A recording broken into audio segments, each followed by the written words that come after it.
niba hari ikintu cyatangaje abantu benshi cyane ndetse bigatuma batekereza ku nganzo y'ubusizi, ni agatabo kitwa Indyoheshabirayi ka Alex Kagame. Ino rero ibasoza aka gatabo neza, aka gatabo yagahimbye mu mwaka w'1941 kugera mu 1942, gatangazwa bwa mbere mu 1949. hariho abantu benshi cyane bahoraga bakatwishyuza, ndetse mu bari barakumvise bagahora bakatwishyuza. Nicyo kiduteye kugatangaza no gukora iki kiganiro mu buryo bw'icyegeranyo. Aka gatabo kitwa Indyoheshabirayi si we wakise atyo, ahubwo wagahimbye yarakise izina ry'ingurube, kuko gahimbura umugendo w'amazina y'inka. Muzi ko amazina y'inka bisobanura ibyivugo by'inka, nk'uko mu Kirundi byo byitwa amazina, ibyitwa ibyivugo by'inka byitwa amazina y'inka. Iyi izina ry'inka ari umuzinge, ari byo kuvuga ko risatuwemo imivugo myinshi cyane. Iyo mivugo yose isozwa n'ibango rimwe rimwe rukumbi rigumya ari kugaruka mu ndunduro yaryo ya buri muvugo. Iryo jambo rero rikitwa impakanizi y'umuzinge, nk'uko muri iryo zina ry'ingurube haguma hagaruka ijambo Indyoheshabirayi. Iri bango rero ni impakanizi y'iri zina ry'ingurube. Izina ry'ingurube mbere ya mbere agiye kugatangaza kano gatabo yajyaga gatiza abantu benshi cyane ngo bagasome bakamubwira icyo bagatekerezaho, bamwe ndetse bakanandukura, ariko bose bagahitamo ko kita Indyoheshabirayi. Abibonye atyo nawe ibyo abo bandi bari barakitiriye nawe hari bari byo atangaza. Hariho ingingo ebyiri rero tugomba gusobanura cyangwa gusobanukirwa n'iki cyamuteye guhimba cyangwa aka gatabo. Icyo gihe yari amaze gushyikira amazina y'inka n'ibyivugo n'ibisigo, agira rero agatekerezo ko guhimba ikintu cyagira umugendo w'amazina y'inka. Abanza gufata mu mutwe amazina y'inka menshi cyane n'ibyivugo ndetse n'ibisigo, kugira ngo yumvemo imiterere yabyo, arebe icyo azahitamo gukurikizaho. Aho bigeze yumvisha ko inganzo ikwiriye ari iy'amazina y'inka. Inganzo bivuga ko imihimbire cyangwa bakurikiza mwihimba, kuko ibisigo n'ibyivugo n'amazina y'inka bifite amategeko anyuranye, kimwe n'ayacyo ikindi n'ayacyo. Yamaze kubona rero aricyo ko Indyoheshabirayi ishimishije cyane abayisomaga, yumviraho. Arangije ahitamo gukomeza inganzo neza y'amazina y'inka, atangira guhimba umuririmbyi wa nyir'ibiremwa mu nganzo y'amazina y'inka. Ingingo ya kabiri rero numvise benshi cyane bamubaza, mbese abatware benshi baramubaje ati, abatware benshi wavuzemo bagaragaze neza, ati ntibyabarakaje cyangwa ntibyabaguteranyijeho? Ababivugaga batyo bazarebe mu kandi gatabo kitwa Iyo wiriwe nta rungu. Bene ibi ngibi rero si ugusebanya, kuko biba ari bizwi kandi bivugwaho ndetse bitigeze kubaho, ahubwo baramenyerewe, ndetse niyo nzira n'inganzo yo gusetsa no kumara irungu. Ahubwo ababivugamo barabyumvaga bagaseka kimwe n'abandi, kuko rero aka gatabo kari gakurikizaga inganzo bamwe na bamwe batamenyereye.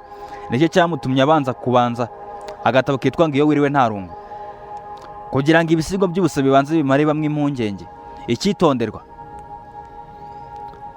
muri iri zina ry'ingurube, amabango menshi cyane mwakurikiwe n'umubare muri utwo dukubo ni nk'iyi ngiyi: 1, 2, 3 gukomeza n'ibindi. Igihe ugeze kuri bene uwo mubare, ujye ureba neza umumero ndetse n'indunduro y'aka gatabo, kugira ngo urebe neza igisobanuro cy'iryo bango. Ibi kandi bikaba byarabereye i Butare ku itariki 15 Gicurasi umwaka 1977. Indyoheshabirayi Alex Kagame. Turaje rero dutangirane n'umuvugo wa mbere, tubanze turebe ngo ubundi niki kibanza kivugwa muri aka gatabo. Reka dutangirane rero n'umuvugo wa mbere wo muri aka gatabo kitwa Indyoheshabirayi. Rutihunze nzarwe yisaba ingurube zanitse imirizo rwa muturagara ku bijumba, ni ikirogoto cyo mu bikoboko bigira ibikobokobo by'ubukombe, ikizihirwa isanga ibishanga, ikizimba hinza iganje, ikahavurunga rwose ivumbi rikahava, ikahacundagura bitaravugwa, ikahavogereza ingurube ntoya, ikahatengagura cyane ngo iz'imicanda zihace, ikahacogoza ibiconshoma, ikahahindura amacamba, ikahavura kubisa, ikaharyama humutse, wayibyutsa ntibyumve, wayikoraho uyegereye ikagusiga icyondo, ikagukwiza icyagane, yakureba igitsuru ukirinda kuyicyura, aho ishakiye gutaha ukayikurikira iyo nyumba, ukayireba uko yatera, ukayikunda mu ngendo ntijorwe mu ibondo, ukirinda aho yaciye kuko hanuka bibi cyane. Wayireba utambuka wayireba itambuka ukayirata kuba itungo, wayikebukamo imihoro ukayihongerera ibijumba. Uko yatendeje izuru ku iherezo ry'umutonzi niko itengura ibivuvu. Iyo rwarika amavubi ikabihoroba, ikabihwanya, ikabivunja, ikabivuruga. Aho isokeye ngo uyirebe ukayikeka kuba imvuzo, ari ukuzuraho ivu, ubwo iteye mu nyambo z'umutware w'uruyange. Iyo inyuriye ku irembo bikanga Rwabwigo, ingero zose zirayikubana, n'abashumba barabyuka, barahahamuka, barahuruza.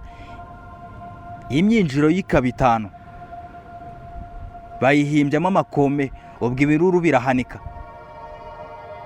Inzamururo zirahoga uwari usagazanye muri bo. Irata kwitsirika ngo amagambo arayicurika, yibwira amateshwa ngo umurizo wayo awushyira irya, n'ayo maso yampange. Wikwigira hirya gumye unsanga ibiraro mu buryamo, ntihakonje mu ijanja ntihashyuha, ntutinde mwigenda.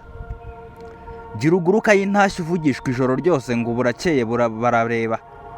Iyo ntamati ibugarije yegereye imyugariro, iraharyama harazibama, bayituriza imana umutware yohereje. Icyo gitebo cy'ibijumba ngo ikirabukwe ku rukinga, iragisanga ibihugiraho buguruye ziraturika. Umutware w'uruyenge yemera ko mu nyambo z'umwami nyir'u Rwanda bayikubiramo ibitebo, bakayoboka ibutware indyohesha birayi. Uwo yari umuvugo wa mbere. Umuvugo wa kabiri ngo rubikangaranya abashumba bo mu Muhozi, intamati zimba ibinyamahembe, dore rukangaranya bijumba. Ndangiye inyumba y'ijosi rinini cyane, iyarufuhira mu bishamba, ikaruta intamati zo mu bakungu, ikaruta n'inka zo mu Batutsi. Ibyo nta n'umwe ukibiyijana, ikarusha inyambo kuba ubujuju no ku bice bute, ikabizibumba. Aho ziba zamuje mu mahembe zirusha umwijima wayisabye, umunsi utera abo mu Muhozi. Iko ni imirima bukigoroba, yaje igambiriye ibijumba, ijya mu mirenzi irahayogoza, ihorobya izuru mu gisongo, igira ibisindira byereza. Isiba imigenda iraringaniza, imaze guhimbarwa n'umurimo, ihatsika izuru ihata ibitengu. Ikubira hirya ikubira hino, icyuho iciye kiruta umurima. Icukura haruguru igeze hepfo, amayogi yose yagira intabire. Imara ikirumba nticyarara, impumu zije ntizabikangwa. Irazipfukamira itera ahandi, ayirahacumbika biracika. Ikubitaho umutonzi yatyaje, ikoza ku bwoya irakubeta. Iyukaza ubugi bwayo butagimba, isonga ryayo rishyize ubunwa. Ituruka haruguru y'ubuhinge, maze iterura irengereza umucongo.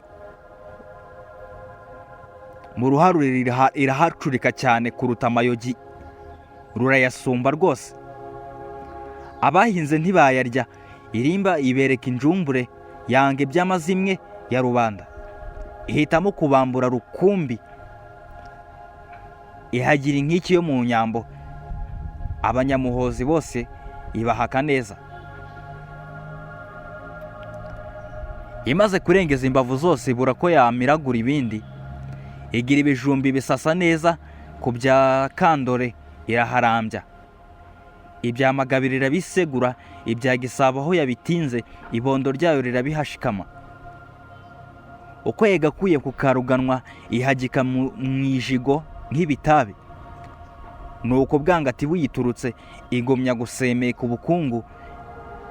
Iburuka irambya birayigora, ishaka kwihina birayumya.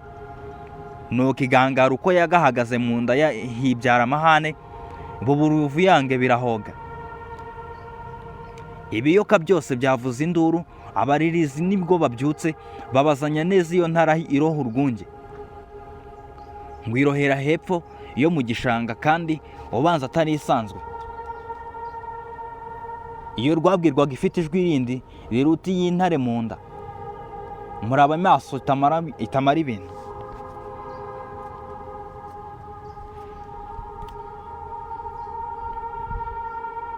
Mfite inka ariko murite hanze y'abatsembaho n'ayo matungo, ejo mwarundurwa n'ubutindi ubwo mudatunze ya nka y'ubu bita ndyohesha birayi. Umuvugo wa 3. Majoro ya Kakabasirimu nabo barayirega abanyamishanana, hanyuma Ildefonsi Mutembe ayiranga kwa Butunga Mugando mu Nyakibanda. Inyumba isanga inzira iyo igenda, iya rubumbuza mu muhanda, ndavuga ingurube batagereranya, iya rudacishwa amayira asanzwe sa y'inyamaswa n'ikirunga, uyibona iseduka mu isayo ugahuga ubyitwa gutungara, ukabura uko isa ugatayo ubwatsi, ukabura uko isa ndetse ugatayo utwatsi. Ariko nayibwiye umunsi irangwa mu mpera y'igihugu igaca rubanda mu mukendero iturutse ahantu nje kubabwira. Majoro agambiriye abasirimu ati mwe mutunze ingurube zacu murazirunde muzinyereka. Ntore y'urucece yizihije izazimanwa mu birori byaje. Baransigana abahungu bati dore kwihishwa imirimo ngibi, dore kuba abasirimu byo mu magote gusa. Ibyo biragaragara ntibihishwa, turakubwira guhwa mu rwondo, turakubwira gahwa mu rwondo. Abadusirimukanye mu bwenge benda ingurube bareka igote, bagumana isunzu benda isake, ingofero zacu barazitinya, amajya ahatewe barakukumba, uko baduhenda turihorera, baraturyamira turabireba, babinjanjanganya bakuryarya, uko bagutumyeho ngo turagufure. Amata zihumuje bagateka imineke bayimaze mu gihugu, bakayisomeza ndetse naho n'inzagwa, ibyo umunyarwanda yarabiziraga. None wibareka nibaze nabo barunde barazitunze, ntugakangwe na karuvati, abanyamishanana baraziturusha. Majoro ngo abyumve avunya abatutsi arababwira, bagwa mu kantu barigunga umwanya munini, aho bigeze bati uwabimubwiye yanze umwami aradupfururye, abuza ko isunzu riduhishura. Mutara nibwo ahamagaye imishanana y'ayo magote biruvange, atuye umuzungu reka zitwake mu mugayo zituruka iwabo, dore inka zanyuma zibaka, mwazi rubanda nta mahane kuko mwazigabiwe natwe, ngaho mwishakemo inkuke uwayikurusha gure aba bantu, uwo byaturuka hayidukinze byamukoraho mu bikinisha. Bati ingurube ni ibihumbi nyamara natwe turazitunze, nyamara iyaruta iyo mu Rwanda niyo uwo muzungu twumva ishaka. Itunguwe nande wo kuyitanga, kuko ingurube iryoha cyane, ikaba tutareka kwiba umucanda. Umwami atereka mwidutinza, ababibigombwamo barazitunze. Akebuka Semutwara na Mutembe bajya mu ruhando, aho mu bahungu abahata ijisho bashya igitutu, arabyitwaza Semutwara ariko ati nta ngurube igira bankuroga. Narazihumbye ngira umuntu, narazitsembye nkijya kubyibuha, insigazwa yazo ni mu ndebe. Nibwo Mutembe amwanzuranije ati reka beshye umwami mwumve, ubwo duheruka kuza isave ntabwo wishe ingurube ikuruta, nta n'urwandiko waturatiye rw'umuzungu utuye urubona rw'uko utunze ingurube ziwe, none uracirikanya izo ndahiro. Sendabashongagira Mutembe ati urasesereza ibirego cyane, aho yaziraga se uravuze utyo abanyazi baratumwe ntibatumwe zigashirayo? Twabigira dute kuri iyi tariki? Jya uhakoza agatima wibwire, wibuke guhina amagambo ahubwo uva ku giti dore umuntu.